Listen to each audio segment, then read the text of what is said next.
En ocasiones el colapso de una empresa no comienza con un gran escándalo, sino con una frase aparentemente inofensiva. Nadie renuncia conmigo. Eso fue lo que dijo.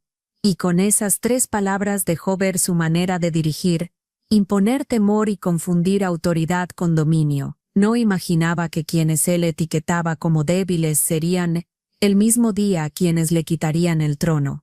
Esta no es la epopeya de una sola persona, es el relato de un grupo que eligió la dignidad. Me llamo Emily Hartman, y durante 11 años invertí energía, noches y criterio en Northbridge Dynamics. A los 38, no era un cargo más, sostenía la operación de entregas que logramos pulir a base de método, y resguardaba el conocimiento que hacía que todo engranara. Cuando alguien no solo quería saber qué hacíamos, sino por qué, venía a mi mesa.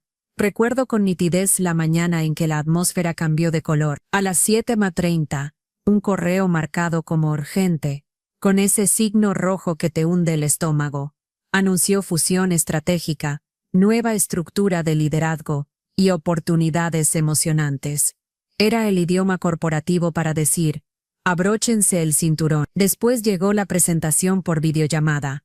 Bradley Keaton, 42 años, nuestro flamante director de Delivery. Traje gris carbón que parecía costar más de lo que muchos ganaban en un mes, y una sonrisa tan afilada, que podía cortar el silencio. No preguntó por nuestros procesos actuales, por la dinámica del equipo, por victorias o por obstáculos. Sin presentarse de verdad, arrancó con un eses que repetiría hasta volverse eco, velocidad sobrelegada. Su frase sonaba moderna, pero iba cargada de desprecio hacia lo que nos había sostenido en auditorías, picos de demanda y crisis reales. Prometía empuje a cualquier precio, como si el pasado fuese lastre en vez de cimiento. Aún así, quise darle el beneficio de la duda. Tal vez un aire nuevo nos haría falta, tal vez yo misma me había acomodado demasiado a lo que conocía. El lunes lo vi caminar por nuestra planta como si hubiese heredado no solo el espacio sino a cada persona que trabajaba allí. Mi director trató de presentarnos, Bradley.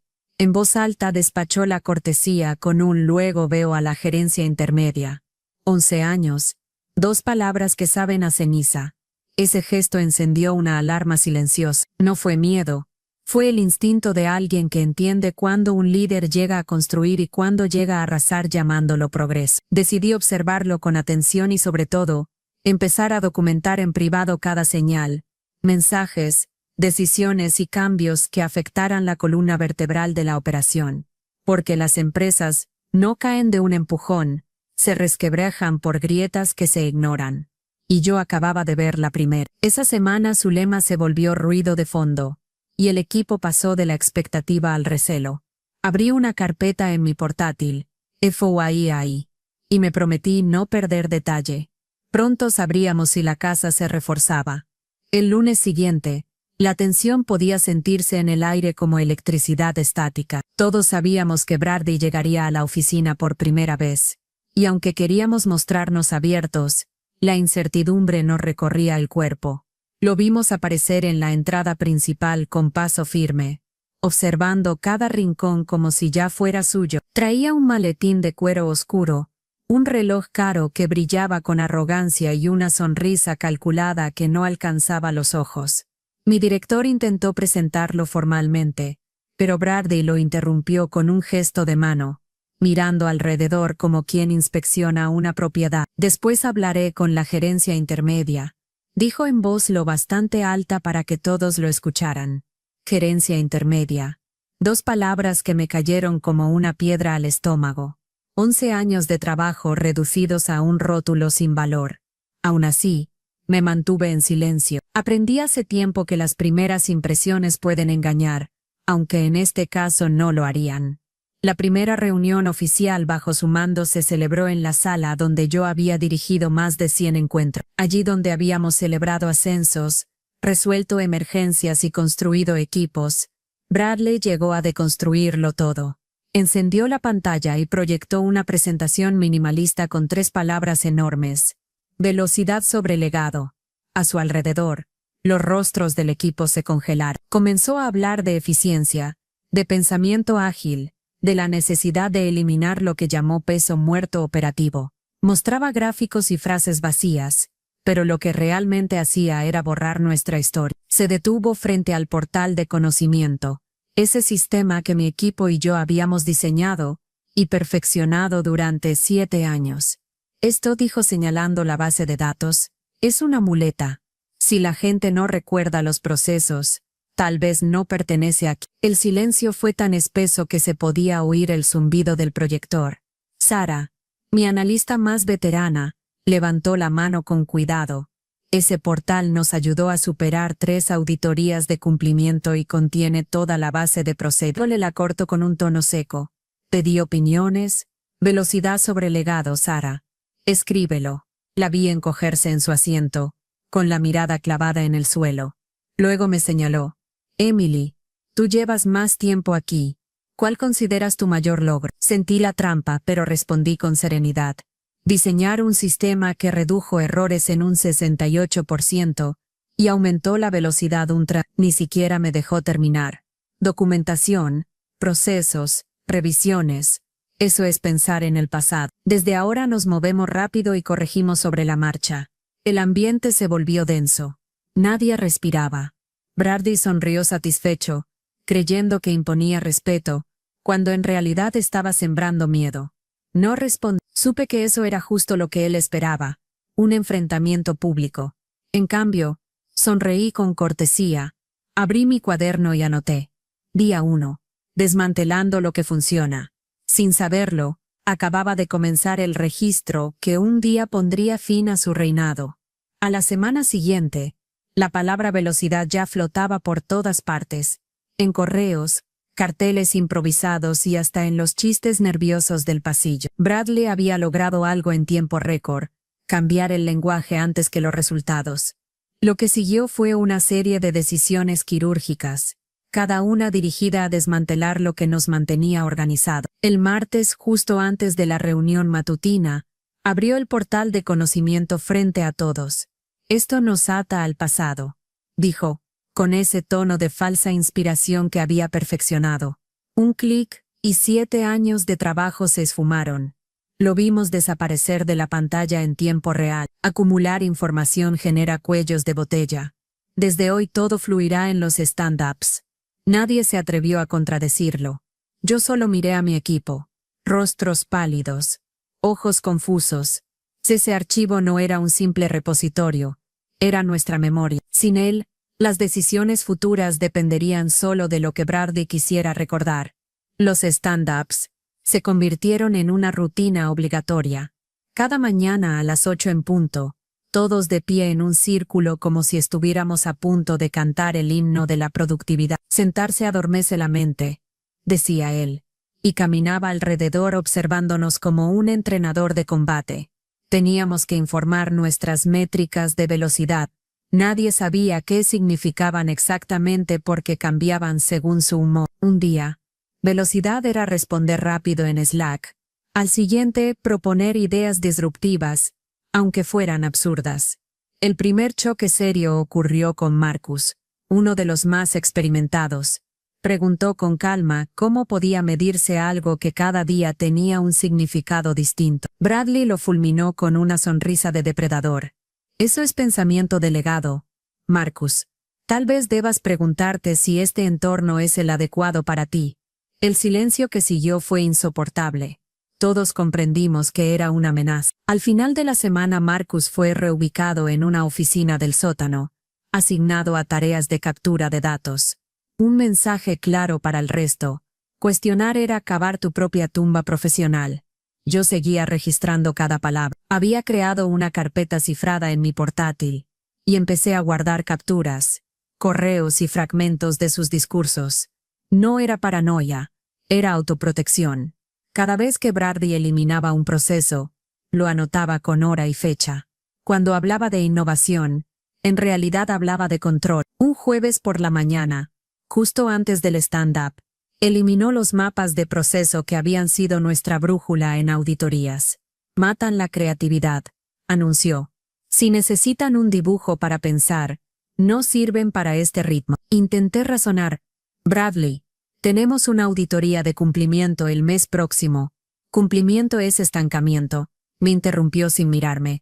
Así, uno a uno los cimientos fueron desapareciendo. Y con ellos, algo más profundo. La confianza. Lo que antes era colaboración ahora era vigilancia. Nadie hablaba libremente. Todos temían convertirse en el siguiente Marcus. Y yo, mientras tanto, seguía escribiendo. El cambio más peligroso no llegó con un correo ni con un anuncio, sino con una sonrisa. Bradley empezó a reclutar, discretamente, a un grupo de empleados jóvenes, a los que llamaba su equipo de alto impacto. En la práctica, se convirtieron en la élite de la velocidad. Gozaban de privilegios invisibles. Podían llegar tarde, trabajar desde casa, acceder a información reservada, y sobre todo, tenían su oído. Eran buenos con las palabras, hábiles para repetir su jerga sin cuestionar nada. Decían, sinergia, innovación disruptiva, y flujo de ejecución, con la misma naturalidad con que otros pedían café, pero cuando surgía un problema real, guardaban silencio. En ese silencio descubrí el vacío que Bradley estaba construyendo, un equipo que lo aplaudía sin entender nada. La más destacada de ese grupo era Jessica, 26 años, recién salida de un MBA. Nunca había dirigido un proyecto de entrega, pero Bradley la nombró su mano derecha. En las reuniones, ella repetía sus frases con un entusiasmo casi teatral. El pensamiento delegado es tóxico, decía, buscando su aprobación. Debemos abrazar la mentalidad de velocidad. Cada palabra suya sonaba más a un guión que a una idea. Mientras tanto, la oficina comenzó a reflejar la división. Las ventanas y los escritorios ergonómicos fueron para su círculo. El resto del equipo fue desplazado al interior del edificio, bajo la luz mortecina de los fluorescentes. Las solicitudes de material se retrasaban misteriosamente. Algunos incluso dejaron de recibir información clave para sus tareas. Bradley había creado un sistema de castas dentro de una empresa que antes funcionaba como una comunidad. Yo seguía escribiendo. Cada cambio, cada orden absurda, cada reunión en la que confundía liderar con dominar. Guardaba los archivos en una carpeta cifrada y los subía a 3 nubes distintas. A veces pensaba que exageraba, pero algo en el ambiente me decía que aquello solo era el principio. Un día, creé compañero de toda la vida, se me acercó en la máquina de café, me deslizó un pequeño USB. Seguro, murmuró. Lo abrí en casa esa noche. Dentro, una carpeta llamada bajas por velocidad, cartas de renuncia, transferencias internas, solicitudes médicas, 17 empleados en 6 semanas, todos mencionando lo mismo: estrés, ansiedad o ambiente hostil. Recursos humanos, ahora bajo el control de Bradley, los había registrado como renuncias por nuevas oportunidades. Sarah, mi analista más leal, fue otra víctima. La excluyeron de los proyectos que había liderado y dejaron de responder sus correos. Su voz, antes firme, empezó a temblar cada vez que hablaba.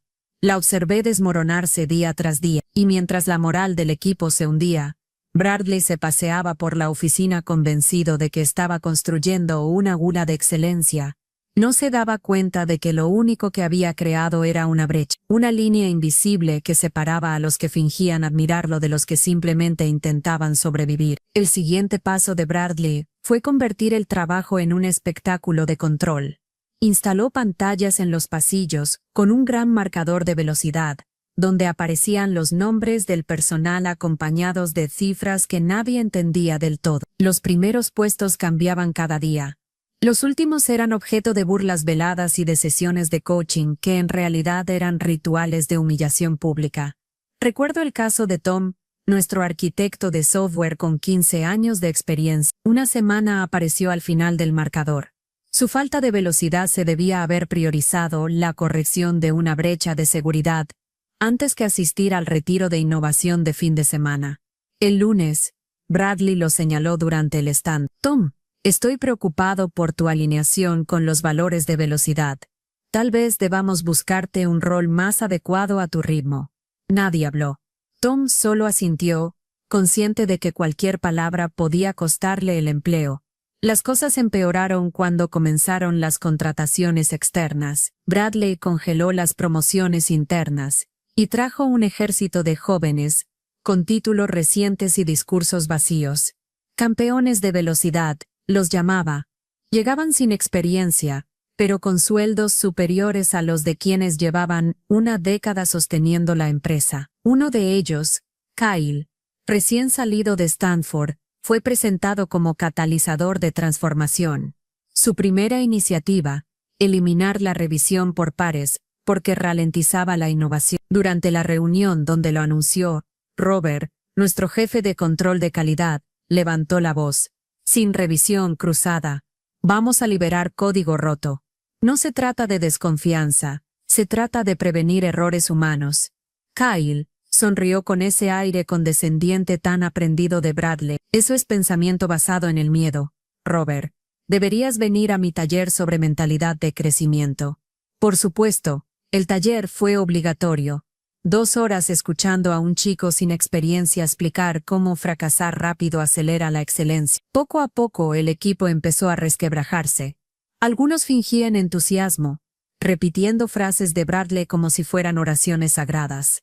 Otros se desconectaban emocionalmente, haciendo lo mínimo mientras buscaban trabajo. Unos pocos intentaban resistir, pero terminaban reasignados a proyectos sin sentido o peor, empujados a irse.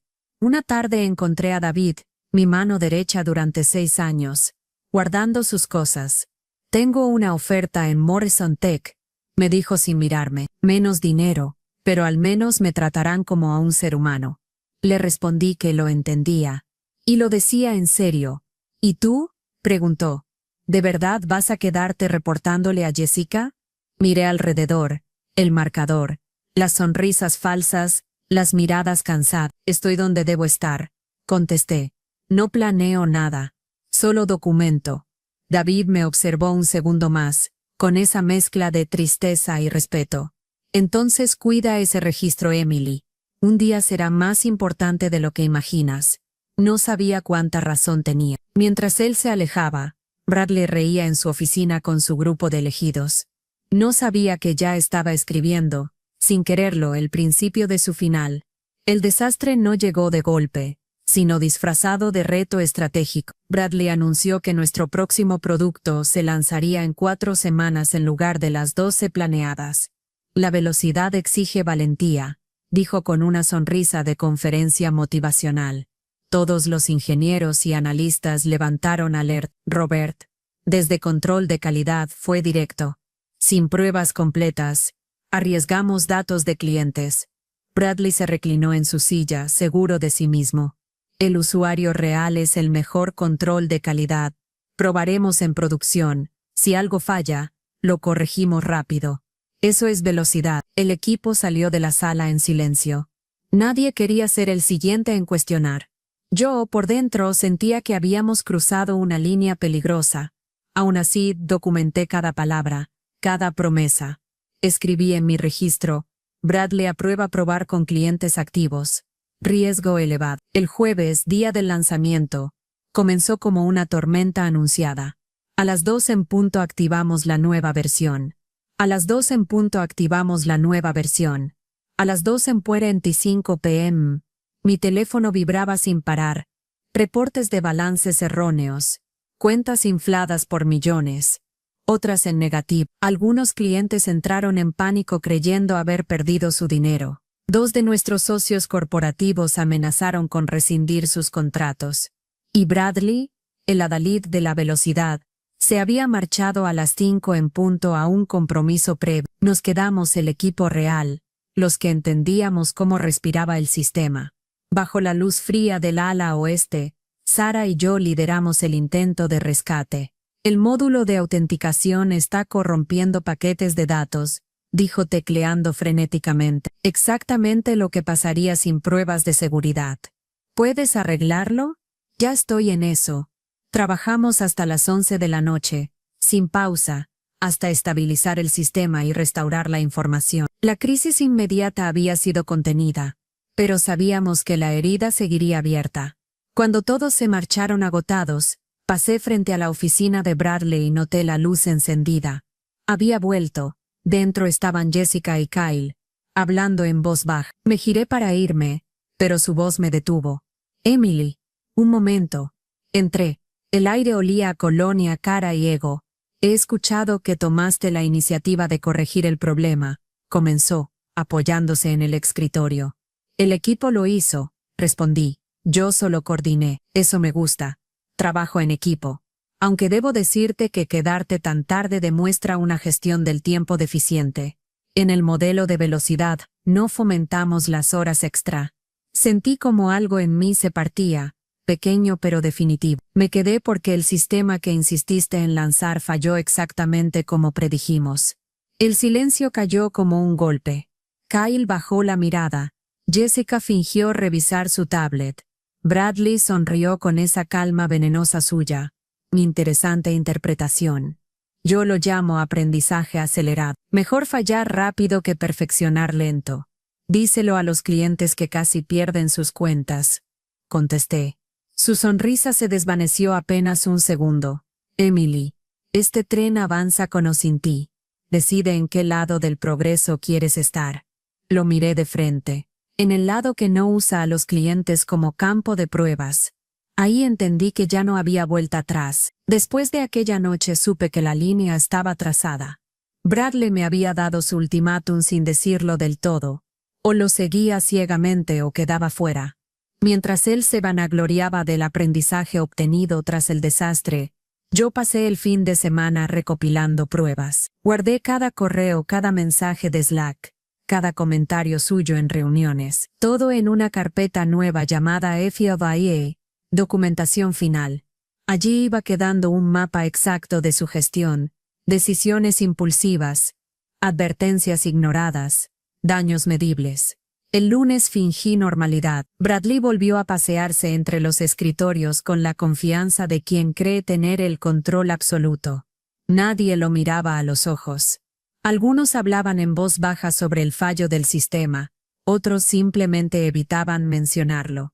Yo me limité a observarlo. Sabía que un líder tan seguro de sí mismo no veía venir el golpe hasta que ya era demasiado tarde. La madrugada del sábado siguiente, a las 6:17 a.m., mi correo personal recibió un mensaje sin remitente visible. Solo decía en el asunto, no estás sola. Dentro, un PDF de 43 páginas. Caton Reviews, Meridian Solutions. Lo abrí con las manos temblorosas. Era un expediente completo del paso de Bradley por su antigua empresa. Evaluaciones de desempeño, entrevistas de salida, quejas internas, correos filtrados. Página tras página relataban la misma historia que yo estaba viviendo. Una gerente había escrito, Bradley Keaton destruyó la cultura de desarrollo en 18 meses. Llama innovación a la confusión. Genera crisis y luego se atribuye las soluciones. Siempre se va antes de que la magnitud del daño sea evidente. Un exdirector financiero añadía. Su marco de velocidad provocó 3 infracciones de cumplimiento, 2 brechas de seguridad y un 70% de rotación en puestos clave. Pero lo más estremecedor era un documento sellado del Departamento de Recursos Humanos. Describía cómo Bradley dirigía tácticas psicológicas para expulsar a los empleados veteranos, todo mientras mantenía una fachada de profesionalismo. La queja nunca fue procesada porque, 2 semanas después, él se había marchado por una mejor oportunidad. La última página era un cronograma. 14 meses después de su salida, Meridian Solutions se declaró en bancarrota. Me quedé quieta frente a la pantalla. No era casualidad, era un patrón. Bradley no improvisaba el caos. Lo cultivaba, lo convertía en poder y luego huía con su reputación intacta. Minutos después, mi teléfono vibró. Era Greg. Revisa tu correo, Emily. Lo había recibido también. Y Sarah. Y Robert. Y Tom. En menos de una hora, más de 15 de nosotros teníamos el mismo archivo. Alguien nos lo había enviado. Quizá un superviviente de Meridian. O tal vez alguien que quería impedir que la historia se repitiera. Esa mañana nos miramos en la oficina, y supimos sin palabras, que el juego había cambiado. Bradley creía que su pasado estaba enterrado. No sabía que acabábamos de desenterrarlo juntos. La tarde del mismo sábado nos reunimos en una cafetería a las afueras de la ciudad. Éramos 13. Nadie lo dijo abiertamente, pero todos sabíamos que estábamos allí por lo mismo. Decidir qué hacer con la verdad que acabábamos de descubrir. Sobre la mesa, impresas y marcadas con resaltador, estaban las páginas del dossier de Meridian. Los rostros que me rodeaban eran una mezcla de agotamiento y determinación. Tom fue el primero en hablar. Es el mismo guión, dijo señalando el documento. Miren, velocidad sobre legado, innovación a través de disrupción, hasta usa las mismas presentaciones. Sara asintió. Busqué su historial en LinkedIn. Hay al menos 3 empresas más donde pasó lo mismo. En ninguna duró más de 2 años. Robert golpeó suavemente la mesa. Entonces no vino a transformarnos, vino a hundirnos. Durante un rato todos hablamos al mismo tiempo. Frustración, miedo, rabia contenida. Greg abrió su portal y nos mostró un correo que había rastreado. Provenía de la cuenta personal de Bradley. Está en conversaciones con Nexus Consult. Ellos se dedican a comprar empresas en crisis. Si Northbridge se desvaloriza, Bradley queda como el héroe que facilita la venta. Y cobra una comisión. El silencio que siguió fue absoluto. Todo encajaba. Así que esto no es incompetencia, dije al fin. Es un plan de demolición. La reunión tomó un giro distinto. Ya no se trataba solo de sobrevivir, sino de defender la empresa de su propio director. Marcus, el ingeniero relegado al sótano, habló por primera vez. Podemos llevar esto al consejo, pero con documentos anónimos no bastará. Nos tacharán de resentidos. Tenía razón. Necesitábamos algo más grande. Saqué mi laptop y abrí mi carpeta a FBI. Llevo 3 meses documentando todo. Correos, métricas, decisiones, consecuencias. Puedo demostrar cómo cada cambio suyo coincide con una caída en el rendimiento. Sara levantó la mirada. Y tengo las quejas de clientes que me ordenó archivar. Todas. Robert añadió. Y los correos donde ignoró las advertencias de seguridad. Uno a uno, todos empezaron a compartir sus pruebas. Lo que antes eran historias sueltas, se convirtió en un mosaico completo. Un patrón deliberado de destrucción disfrazado de innovación. Cuando el sol comenzó a caer, la conversación se volvió más concreta. El consejo se reúne en 2 semanas, recordó Greg. Si vamos a actuar, debe ser antes de esa fecha. Entonces, dije, mirándolos a todos, hagamos que elijan, que el consejo decida si quiere quedarse con Bradley Keaton o con nosotros, pero no con ambos. Tom me miró con cautela. ¿Estás hablando de una renuncia colectiva? Así es. Si él cree que nadie renuncia con él, le demostraremos lo contrario. No 1, ni 2, todos. El silencio se llenó de respiraciones contenidas. Nadie se movió hasta que Sara habló. Estoy dentro. Luego Robert, yo también. Y así 1 a 1 todos asentimos, no por venganza sino porque ya habíamos visto el futuro. El mismo final que Meridian.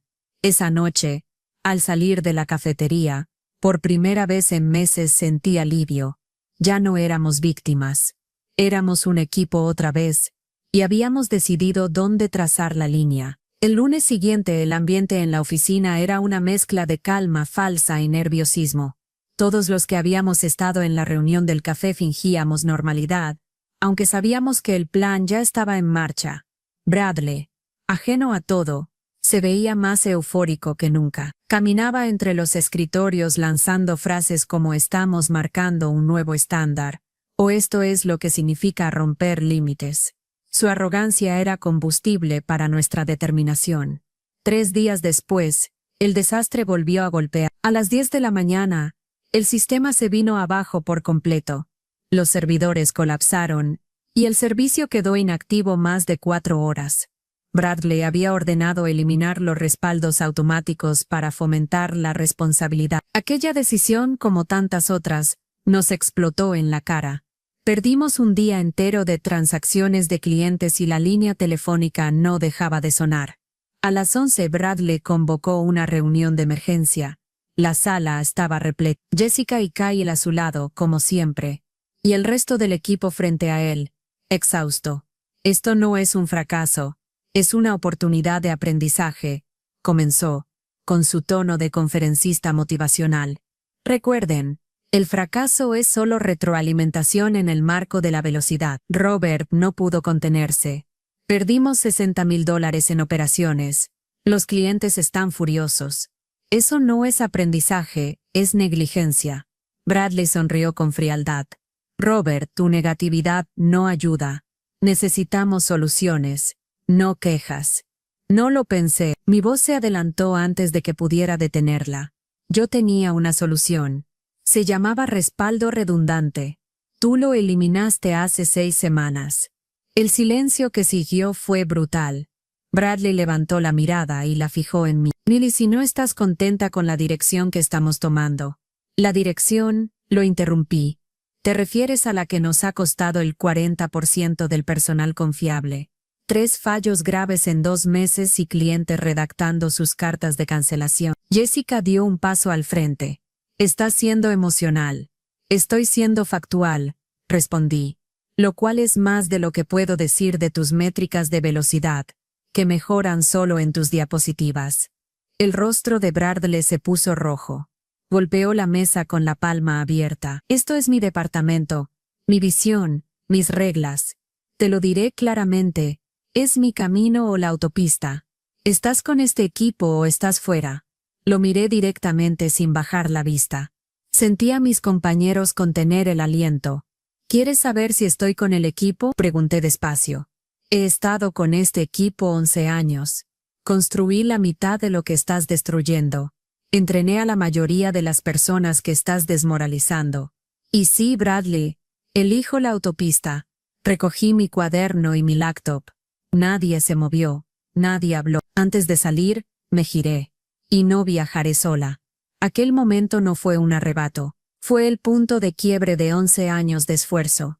Afuera, en el pasillo, supe que no era solo mi salida. Era la chispa que encendería todo lo que vendría después. La puerta se cerró tras de mí, pero el silencio que quedó dentro de la sala fue tan denso que se podía cortar. Apenas había dado 3 pasos cuando escuché una silla moverse. Sarah se levantó. Yo también voy con Emily. Luego Greg, empujando su asiento hacia cuenta conmigo. Robert se incorporó sin dudar. La autopista suena mejor que este infierno. Uno a uno, comenzaron a ponerse de pie. Tom, Marcus, David, incluso Lisa de contabilidad y James de atención al cliente. Hasta algunos de los que Bradley consideraba parte de su élite de velocidad se sumaron. El sonido de las sillas al levantarse fue un aplauso silencioso. Bradley parpadeó, incrédulo. Su rostro pasó del enojo a la confusión y finalmente al miedo. Siéntense, ordenó, con la voz temblorosa pero autoritaria. Nadie se movió. Esto es insubordinación. Puedo despedirlos a todos. Antes de que pudiera continuar, la puerta se abrió. Tara, la jefa de recursos humanos, entró con una carpeta en la mano. Tras ella, Richard Brennan, el director financiero, y 2 miembros del consejo de administración. Señor Keaton, dijo Tara, su tono formal y helado. Necesitamos hablar con usted sobre las 23 cartas de renuncia que recibimos esta mañana. Todas citan un ambiente de trabajo hostil y detallan incidentes específicos de mala gestión. Bradley se quedó mudo, mirando la carpeta como si contuviera una bomba.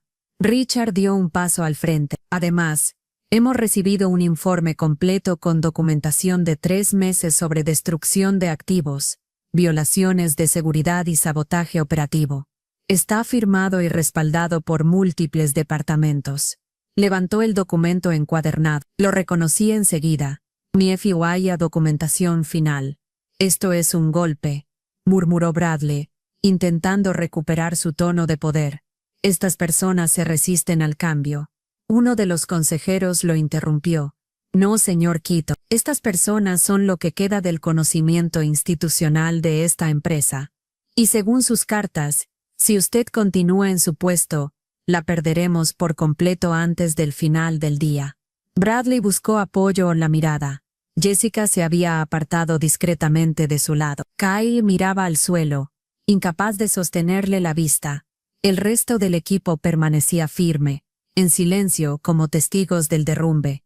Ustedes no pueden estar considerando. El consejero lo cortó con voz firme. No estamos considerando nada.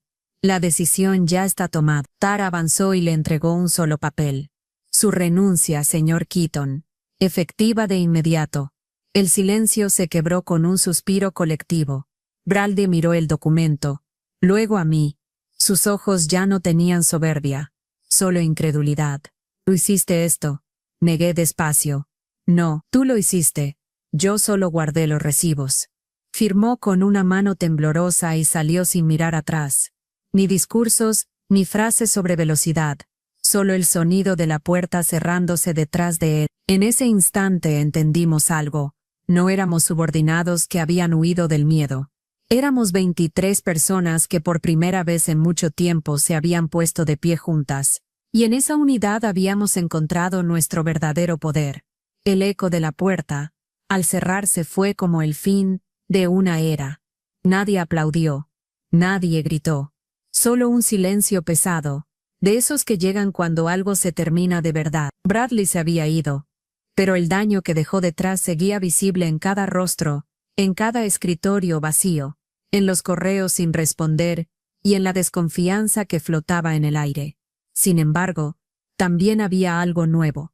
Alivio. Esa misma tarde, Jessica recogió sus cosas sin decir palabra. Kyle duró apenas hasta el mediodía del día siguiente. Envió su renuncia desde el teléfono, un mensaje de 2 líneas. Para las 3 de la tarde, 6 de los llamados campeones de velocidad ya habían entregado sus cartas. Todos sabían que su poder había existido solo bajo la sombra de Bradley. Mientras tanto, la noticia se esparcía por toda la oficina como una corriente eléctrica. Algunos empleados que habían estado a punto de irse empezaron a acercarse, curiosos, esperanzados. Jenna, de atención al cliente, me encontró en la cocina. ¿Es verdad?, me preguntó en voz baja. ¿Él se fue de verdad? Cuando asentí, soltó una risa nerviosa. Entonces me quedo. Iba a entregar mi carta el viernes. No fue la una. A las 4:12 de esa tarde, alguien, nunca supimos quién, quitó el marcador de velocidad del muro principal y lo reemplazó con un cartel hecho a mano. No somos métricas, somos personas. Nadie lo tocó. Todos lo respetaron. 2 días después, Richard Brennan, el CFO, convocó una reunión general. No hubo podio ni diapositivas, solo él de pie entre nosotros. Quiero empezar con una disculpa, dijo. La junta creyó en los números que Bradley mostraba, en sus promesas de transformación, y no escuchamos a quienes hacían el trabajo real. Eso fue nuestro error. Su voz sonaba sincera. 23 de ustedes estaban dispuestos a marcharse ayer. No es un fallo del personal. Es un fallo de liderazgo. Nuestro fallo. Tara, DRR. HHH tomó la palabra. Desde ayer hemos recibido 15 renuncias adicionales. Pero no de quienes temíamos. Son de los empleados contratados bajo la iniciativa de Bradley. También hemos recibido 14 solicitudes de retiro de renuncia de personas que habían decidido irse en los últimos 2 meses. Quieren quedarse. La matemática era perfecta. Por fin, las cosas empezaban a equilibrarse. Durante las siguientes 48 horas, la oficina cambió de forma silenciosa pero profunda. Sarah y Robert trabajaron sin descanso para restaurar el portal de conocimiento, usando las copias de seguridad que yo había guardado. Craig reconstruyó los mapas de proceso, mejorándolos con todo lo aprendido del caos. Los protocolos de seguridad fueron reinstalados, más sólidos que nunca. Pero el cambio real no fue técnico, sino humano. Sin humillaciones, la creatividad regresó. Sin métricas absurdas, la productividad creció. Sin miedo, la colaboración volvió a florecer. El viernes, mientras revisábamos informes, recibí una llamada de Morson Tech, la empresa donde ahora trabajaba David. Querían ofrecerme un puesto. Sonreí. Gracias, Amanda, pero estoy exactamente donde necesito estar. Y era verdad. Ese día, por primera vez en mucho tiempo, la oficina volvió a sentirse como casa. 6 meses después, La empresa ya no se parecía a aquella que Bradley había intentado moldear a su antojo. Las paredes antes cubiertas de gráficos vacíos ahora mostraban indicadores reales: satisfacción del cliente, calidad de servicio, retención de empleados.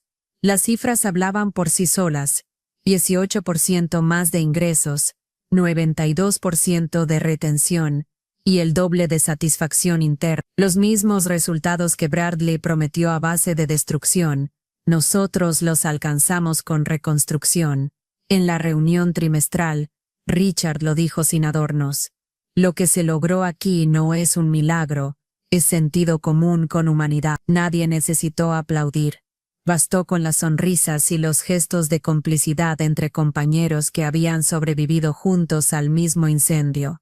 Yo, ahora como directora de operaciones de entrega, observaba el mismo piso donde meses antes se respiraba miedo. Sarah entrenaba a nuevos empleados con una paciencia renovada. Greg y Robert debatían ideas frente al pizarrón. El sonido de las risas reemplazaba al silencio tenso. Era la prueba viviente de que el liderazgo no se impone, se gana. Una mañana, Sarah me envió un enlace de LinkedIn. Bradley Keaton, nuevo director de transformación en Pinnacle Systems. Lo abrí sin sorpresa, pero lo que encontré debajo me dejó sonriendo. Decenas de comentarios de antiguos empleados de Meridian, Northbridge y otras 2 compañías llenaban la publicación con datos, fechas y consecuencias reales de su paso. 70% de rotación, pérdidas millonarias, cultura destruida. En 3 horas la publicación fue eliminada. Una semana después, Pinnacle anunció discretamente que había decidido tomar otro rumbo. El patrón, por fin, se había roto. Poco tiempo después, un sobre sin remitente llegó a mi escritorio. Dentro, una nota: gracias por detenerlo. Los supervivientes de Meridian Solutions. Adjunto, un recorte de prensa. Los antiguos empleados de Meridian habían presentado una demanda colectiva contra Bradley por sabotaje y negligencia. Nuestro caso les había dado el valor para actuar. Por primera vez su impunidad tenía un límite. Ese mismo día, Richard me llamó a su oficina. Era la antigua oficina de Bradley, ahora despojada de los lujos innecesarios. Emily, dijo, el consejo está de acuerdo. Queremos que tomes oficialmente la dirección de Delivery. Miré por la ventana hacia la planta, donde la gente trabajaba con energía genuina. La acepto, respondí, con una condición: nunca más contrataremos ejecutivos sin consultar a quienes van a liderar. Richard sonrió. Trato hecho. Esa noche los 23 nos reunimos en Murphy's, el bar de siempre. Greg levantó su vaso y brindó. Por la autopista. Todos repetimos. Porque entendimos que a veces la autopista no significa huir, sino negarse a seguir a alguien por el camino equivocado. Aún conservo la placa de Bradley, guardada bajo el nuevo manual de la empresa. En la primera página, una frase: ninguna visión individual vale la dignidad de muchos. Y cuando los nuevos empleados me preguntan por la historia, les digo lo mismo. Un hombre creyó que nadie renunciaba con él. Se equivocó. 23 elegimos la autopista, y lo haríamos otra